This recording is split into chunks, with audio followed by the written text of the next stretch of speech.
2월 24일 오전 9시 현재 전일 오전 9시 대비하여 207명이 추가되어 현재까지 763명이 확진되었습니다.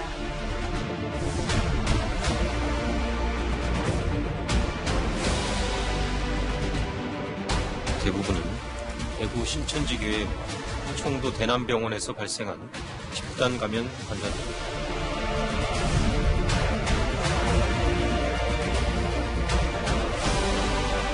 지금 사망자들이 대부분 이제 대남병원 환자들이 많은데 이게 장기간 입원해서 전반적으로 상태가 안 좋으신 분들이 걸리다 보니까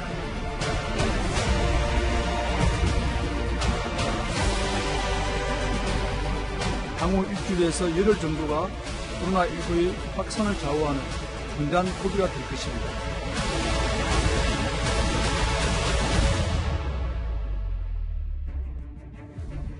예, 오늘 뉴스탑10 사실상 특보 체제입니다. 오늘 하루에만 발병 이후 이 최대치인 231명이 들어서요. 모두 확진자만 833명이 됐습니다.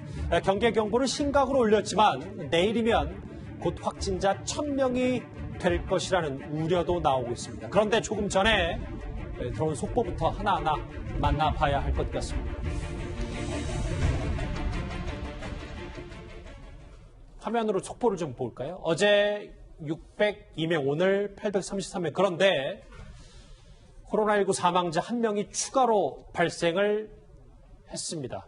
8번째 사망자인데요. 속보를 한번 차례로 볼까요? 그래서 총 8명으로 사망자가 늘었고, 예, 청도 대남병원과 연관이 있습니다. 이현정 의원님. 네. 그래서 8번째인데 67대 남성으로 알려졌더라고요. 네, 또 안타까운 소식을 전해드려야 되는데요. 지금 일단 청도 대남병원에 입원해 있던 67세 남성입니다. 이분 같은 경우는 이제 지난해 좀 악화가 돼서 경북대병원의 음압중환자실로 옮겨져서 에크모 장치라고 해서 이제 체외막 산소 공급 장치를 여기서 이제 공급을 받았던 아주 중증 환자입니다. 오늘 오후 4시 12분쯤에 숨을 거두셨는데요. 현재로서는 기저질환은 별도로 없으면서 일단 호흡곤란으로 일단 중증 상태에서 치료를 받아왔던 것으로 알려지고 있습니다. 예. 이렇게 됨으로 해서 지금 대남병원 전체 8명 사망자 중에서 6명이 지금 대남병원 관련자들이에요. 지금 대남병원 정신병동 같은 경우는 지금 103명 전원이 사실 확진자로 분류가 되어 있습니다. 이분들 같은 경우는 주로 상당히 이제 오랫동안 병원에 입원해 있었고 면역도 굉장히 약한 분들이기 때문에 그렇죠. 사실 굉장히 우려되는 상황입니다. 조금 전에 이제 속보 한번 보면, 그러니까 2시간 전에 대구 경북대병원에서 결국 8번째 사망자가 숨을 거뒀다는 속보까지 들어와 있습니다.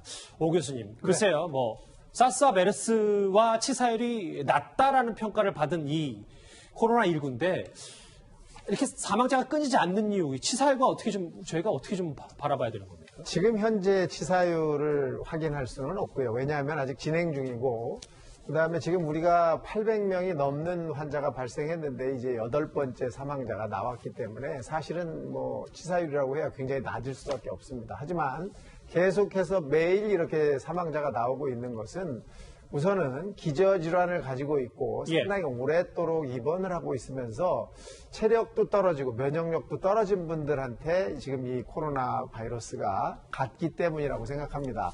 이 코로나19가 이런 기저질환이 있던 사람들한테 가면 치사율은 높아질 수밖에 없고요. 중국에서도 마찬가지로 이런 만성질환을 가진 사람들한테서 특히 노인이면서 만성질환을 가진 분들한테서 사망률이 높았기 때문에 이 코로나19 질환이 완전히 끝난 이후에나 우리는 사망률을 확인할 수가 있습니다. 얼마나 돌아가셨는지를 확인할 수 있기 때문에 지금은 사망률은 굉장히 낮은 것, 치사율은 상당히 낮은 거로밖에는 볼 수 없습니다. 지금 사망자가 끊이지 않는 것과 곧바로 연결시킨 무리가 있다는 말씀이시죠? 알겠습니다. 자, 그런데 오늘 상황을 좀 더 짚어볼까요? 정은경 본부장의 오늘 브리핑부터 먼저 듣고 올까요? 2월 24일 오전 9시 현재 전일 오전 9시 대비하여 207명이 추가되어 현재까지 763명이 확진되었습니다. 전국적 확산 가능성에 대비하여 감염병 위기경보 단계를 경계에서 심각으로 격상하였습니다. 저희가 매번 뉴스탑 시작할 때 지금까지는 전국 지도로 한번 시작을 했었는데 이제 전국 지도에 수치를 넣는 게 그렇게 큰 의미가 없을 정도로 전국적으로 지금 많이 전파가 됐습니다. 5시 기준이기 때문에 사망자는 7명을 나왔는데 추가된 8명까지 있고요. 확진자 833명입니다. 장혜철 평론가님, 지금 이 급등세인데 이 그래프, 가파른 그래프가 오늘 발병 이후에 가장 많은 확진자 수가 급등한 게 바로 오늘 아닙니까? 네, 하루에만 확진자가 231명이 증가하게 되면서 사실 31번 환자 등장 이후 20일부터 가파르게 증가폭을 보였지만요. 오늘 가장 많은 수로 확진자가 증가가 되었습니다. 또 계속해서 만여 명 넘는 분들에 대한 검사가 진행 중이기 때문에 예. 이러한 증가폭이 언제 꺾일지 현재로서는 섣불리 예상하기 조금 힘든 측면이고요. 일부 언론에서 중국 우한시에서 확진자가 증가하는 그래프와 우리나라에서 이 31번 환자 등장 이후의 확진 그래프 추세를 비교하는 보도를 많이 내고 있어요. 예. 그런데 참 염려스럽게도 우한시의 그래프 이 올라가는 수치와 우리나라 이 수치가 상당히 비슷한 측면을 보여주고 있기 때문에 실질적으로 지역사회 감염과 방역에 실패한 것이 아니냐 이런 지적이 나오고 있는 만큼 하루빨리 특히 대구 경북 지역을 중심으로 방역에 성공해서 이 증가폭을 줄이는 게 우리 당국의 첫 번째 지상 과제가 되겠습니다. 코로나 발병 이후 확진자가 오늘 가장 많이 늘었습니다. 그리고 앞으로 일주일이 정말 최대급입니다.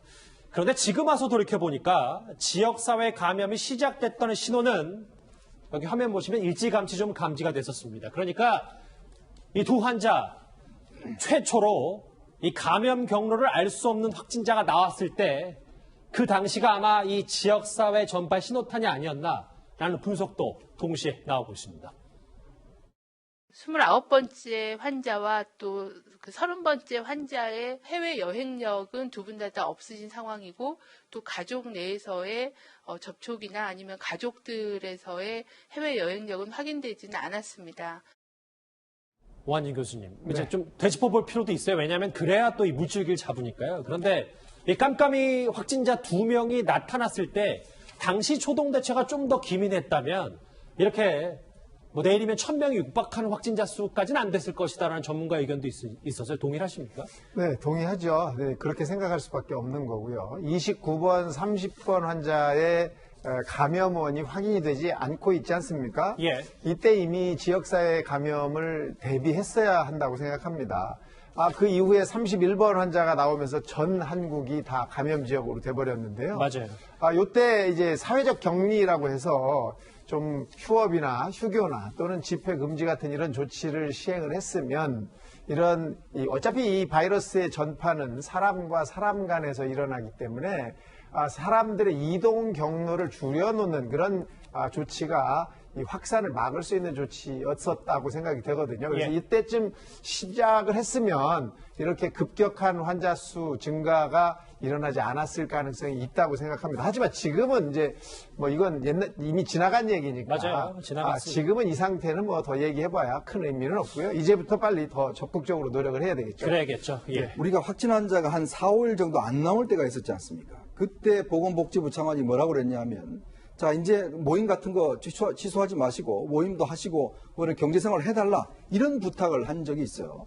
또 그러다가 총리가 또 신촌시장에 방문해서 또 경제활동에 대해서 강조를 한 바 있습니다. 그때 당시 본인은 또 마스크를 끼지 않고 이제 직접 가서 이야기를 한 적이 있어요. 그러니까 뭐냐면 그때가 제일 중요했던 때입니다. 지금 놓고 보면 어떤 면에서 보면 여전히 지역 감염에 대한 우려들을 사실 전문가들은 많이 지적을 했었거든요. 근데 한 4, 5일 안 나오니까 이제 대충 끝났나 보다 라고 이제 파악을 하면서 정상적인 모임을 해도 된다라고 해서 실질적으로 많은 모임들 지금 교회 어떤 예배라든 이런 게 다 이루어졌고 바로 그때 당시에 지금 이제 우리가 신천지 교회의 어떤 이 예배가 이루어진 거 아니겠습니까? 그러니까 결정적으로 보면 결국 전문가들의 의견을 들어야 되는데 행정 관료들이 그냥 상황만 좋게 보려고 하는 그런 것 때문에 결국 이번 사태가 확대된 게 아닌가 생각이 듭니다. 그러니까 이현정 의원님, 그러니까 다시 한번 보면 이 급등하는 그래프가 가파라지는 그 전에 이때 정부 당국의 대처와 어떤 이 초동 대처가 지금으로서는 뭐 오한진 교수님은 지금이 중요하다고 하지만 되짚어보면 좀 아쉽다는 말씀이시죠. 그러니까 결국 이제 우리가 폭풍전야라고 이야기하잖아요. 폭풍전야는 항상 폭풍이 앞으로 오르는데 그때만큼은 굉장히 조용하거든요. 그러니까 그때 이제 우리 정부가 뭐냐면 이제는 뭐 대충 끝나가는구나. 이제 더 이상 확진자가 없구나. 라고 하면서 굉장히 안심했고 대통령도 마찬가지로 이제 곧 끝날 겁니다. 라고 경제인들 만난 모임 속에서 그 이야기를 했어요. 그 메시지가 결국 뭐겠습니까? 그러니까 일반 국민들 그냥 생활하셔도 된다라는 메시지로 인식이 됐거든요. 예. 바로 그러한 상황들이 어떤 면에서 보면 좀 사회적인 어떤 경각심을 상당히 이완시키는 결정적인 역할을 했다. 저는 그렇게 생각이 듭니다. 자, 오늘 지금 속보 위주로 좀 살펴보고 있어요. 오늘 200명 넘게 들어서 833명 확진자가 됐습니다. 정말 중요하게 짚어볼 문제가 하나 있어요. 그리고 전 세계적으로 다소 드문 사례 하나가 나왔는데 31번 환자가 다녀간 대구의 한 호텔을 방문했던 16개월 아기도 이 코로나에 감염된 사실이 새롭게 알려졌습니다. 김포에 있는 16개월 아이인데요. 이 아이는 아버지가 이제 양성이시기 때문에 아버지하고 같이 치료를 받고 있는 상황이고 아이의 상태는 양호한 걸로 확인하고 있습니다. 저희가 그 학부모들도 마찬가지, 부모를 네. 자식을 둔 부모 입장에서 보면 16개월 된 아기가 코로나에 걸렸다. 이 부분이 꽤 많이 주목을 받고 있거든요. 이거 어떻게 치료를 합니까?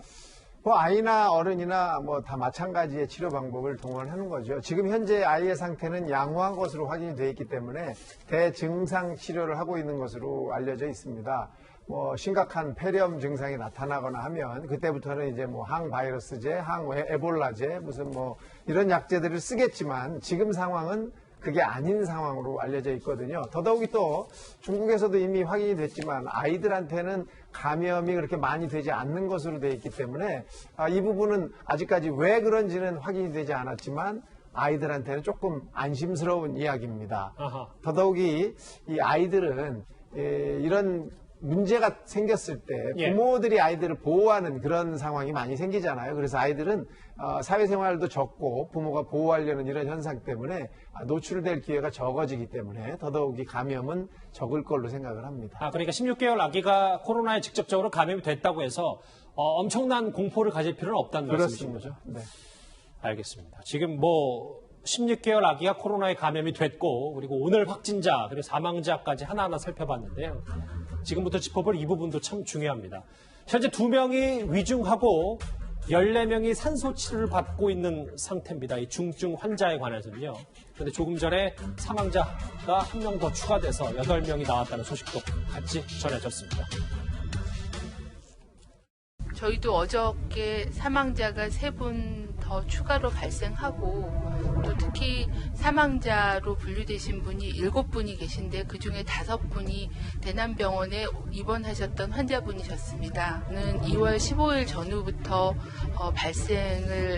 감염이 일어났다라고 판단이 되고 있고 면역 상태가 좋지 않으신 분들, 특히 장기 입원하셨던 그런 분들을 중심으로 폐렴과 급격히 진행되는 호흡부전으로 사망자가 최근에 많이 증가했습니다. 결국 정선희 소장님, 이 추가 사망자 여부는 결국 이 청도 대남병원 앞으로 치료에 달렸다고 봐도 과언은 아닌 거네요. 그렇습니다. 청도 대남병원 많이 알려져 있지만은 정신병원도 있고 일반 병원들도 있는데 거기에 입원하신 분들이 오랫동안 장기적으로 기저질환, 고혈압이라든가 만성 신부전 이런 것들을 앓고 계신 분들이 많고 그다음에 정신병원의 특성상 가족과의 접촉이라든가 주변 사람과의 접촉이 크게 많지 않고 더더욱이나 뭐 4명이나 6명, 8명 이렇게 다인실에서 생활을 했기 때문에 굉장히 감염에 취약한 상황이었습니다. 그러다 보니까 저렇게 바이러스가 들어갔을 경우에 한꺼번에 모든 층에 있는 사람들이 바이러스에 걸리는 그런 악몽이 지금 현실화된 것 같습니다. 결국은 그러면 정선희 소장님, 이 앞으로 얼마나만큼 이 청도 대남병원의 지원 여부가 참 중요할 텐데 추가 사망자가 더 나온다는 걱정이 더 커질 수밖에 없는 이유도 그거에서 있는 거거든요. 그렇습니다. 사실 전염병의 확산 여부는 국민의 수준과 관련이 있고 방역 여부는 사실 정부의 수준과 관련이 있다고 생각을 합니다. 그런데 저렇게 치료의 여부는 치료를 잘하느냐 못하느냐 완치시키느냐 여부는 역시 의료의 수준과 관련이 반영한다고 생각을 합니다. 아까 중국에선 사망자가 많지만 그거는 이제 중국의 방역 체계나 보건 의료 체계가 많이 무너져 있기 때문인데 그렇죠. 우리는 의료 수준이 세계적으로 높기 때문에 사망률은 많이 낮지 않을까. 지금 저분들에 대해서도 의료진이 최선을 다하는 걸로 알고 있습니다. 자, 때문에요. 지금 뭐 사망자가 조금 전에 나와서 8번째 사망자까지 나왔지만 이 코로나 환자들의 사망 원인을 밝혀내는 것도 꽤 중요할 것 같은데요. 오 교수님. 네. 그런데 지난주 토요일 저희가 뉴스탑10을 진행했을 때 경주에서 사망한 40대 초반 남성 관련해서 정확히 고혈압이라는 기저질환이 있었지만 왜 사망했는지가 정확히 안 알려진 게 이 코로나 바이러스를 좀 분석하는데 좀 어려움이 있지 않냐라는 지적도 있거든요. 네, 굉장히 복잡한 문제죠. 사실 그분이 돌아가신 직접적인 사인이 뭐냐를 따져봤어야 되는데 지금 현재는 그렇지 못하고 그냥 화장을 한 것으로 알려져 있지 않습니까? 맞아요. 그래서 이 부분은 이 코로나 바이러스에 의한 것인지 코로나19에 의한 것인지 아니면 심장 질환이나 또는 뇌혈관 질환으로 인한 것인지를 구별할 필요가 있었다고 생각합니다. 그렇죠. 그 부분이 지금 확인되지 않았기 때문에 조금 더 공포스러운 상황이 된 것이고요. 앞으로는 반드시 사망 원인을 제대로 좀 확인하고 그 확인된 원인을 국민들한테 잘 알려줘야 맞아요. 그래야만 굉장한 공포, 이상스러운 공포에서 빠져나올 수 있을 거로 생각을 합니다. 그러니까 보면 새벽 1시까지 야근을 했고 고혈압이라는 원래 지병이 있었음에도 네. 여러 가지 것들이 조금 이제 미궁 속으로 조금 오리무중이기 때문에 과도한 공포를 갖지 않기 위해서 이런 것도 일일이 정부 당국이 얘기해 줄 필요도 있는 거죠. 확인했어야 할 필요가 있는 거죠. 사실은 기저질환이 있다 하더라도 사망 원인이 불분명하면 검사의 지휘를 받아서 부검을 해서 확인을 해야 하는 것이 맞거든요. 근데 이 부분은 워낙에 이 공포스러운 전염력이 굉장히 강한 이런 코로나19라는 질환 때문에 지방자치단체에서 가족들의 협조를 얻어서 아마 이렇게 처리를 한 것으로 알려져 있습니다. 하지만 앞으로는 반드시 사망자가 나오면 그 사망 원인에 대한 것을 직접적으로 확인하고 국민들한테 알려야 한다고 생각합니다. 저희가 계속해서 강조하지만 앞으로 일주일에서 열흘이 최대 고비입니다. 코로나19의 진짜 고비가 이제 찾아온 것 같습니다. 이 지역의 지역사회 전파를 효과적으로 차단하지 못한다면 향후 전국적 확산으로 발전할 가능성이 큰 상황입니다. 전국 지역사회 감염 유행의 직전 단계라고 보시면 되겠습니다. 지금 이 두 번째 유행 곡선이 정점에 올라가는 그런 상황입니다. 그러니까 여기서 막지를 못하면 그다음 세 번째 유행 단계가 오는데 이럴 때는 이제 수천 명 단위의 확진자 수가 나타날 수가 있습니다. 오 교수님 저하고 화면 같이 보실게요. 네. 그러니까 정부 당국도 전국적인 확산으로 발전될 가능성을 어느 정도 인정을 한 거고 그런데 한 전문가는 지금 두 번째 유행 곡선의 정점에 있기 때문에 여기서 만약에 이걸 못 막으면 세 번째 유행 단계에 온다. 세 번째 유행 단계라는 게 도대체 어떤 겁니까? 뭐 세 번째 유행 단계라고 할 것도 없죠. 뭐 지금 이미 우리가 확인 못한 그 신도들도 많고 확진자로 지금 이제 막 확인되고 있는 사람들 숫자가 늘어나고 있는 거 아니겠습니까? 예. 여기에서 한 번 더 전파가 되면 이때는 뭐 기하급수적인 숫자로 늘어날 수밖에 없는 거죠.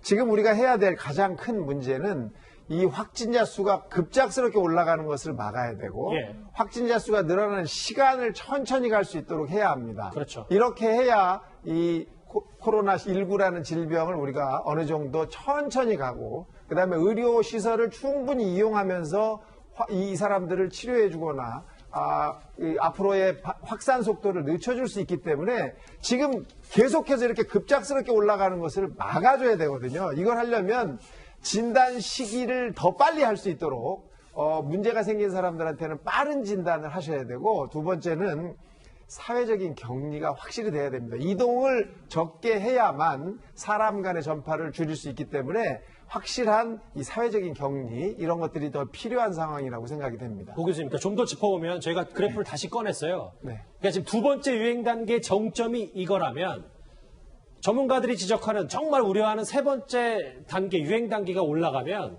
이게 뭐 1000단위, 뭐 심지어는 10,000단위까지 확진자가 나올 수 있다는 말입니다. 그렇습니다. 지역사회 전파라는 것은 이제부터는 감염원을 확인할 수 없고 누가 누구한테 감염을 시켰는지를 전혀 확인할 수 없는 상태에서 이 확진자들이 이미 예비 확진자라고 할 수 있는 사람들이 돌아다니면서 전파를 시킬 수 있는 상황이기 때문에 숫자가 기하급수적으로 늘어날 수 있는 그런 상황이다라고 볼 수 있는 거죠. 그렇기 때문에 이 예비 확진자들 지금 잠복기에 있는 이런 분들이 더 이상 움직이지 않도록 다 돌아다니면서 지역사회로 감염을 시킬 수 없도록 동선 통제가 필요하지 않느냐 이렇게 생각을 합니다.